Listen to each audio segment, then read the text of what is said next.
కార్మికుడు అంటే సినిమా తీసేవాడే కార్మికుడు కాదు. హ్మ్. రీలు తిప్పేవాడు కార్మికుడే.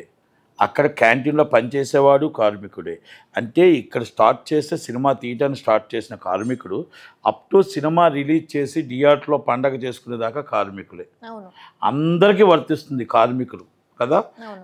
మనకి ఇక్కడ కార్మికులు అందరూ కూడా పూర్వీకులు మన పెద్దలు అందరూ కలిపి ఒక పెప్సీ సౌత్ ఇండియన్ రాజధాని అవ్వచ్చు, లేకపోతే కాన్ఫెడరేషన్ ఆఫ్ ఇండియా అవ్వచ్చు.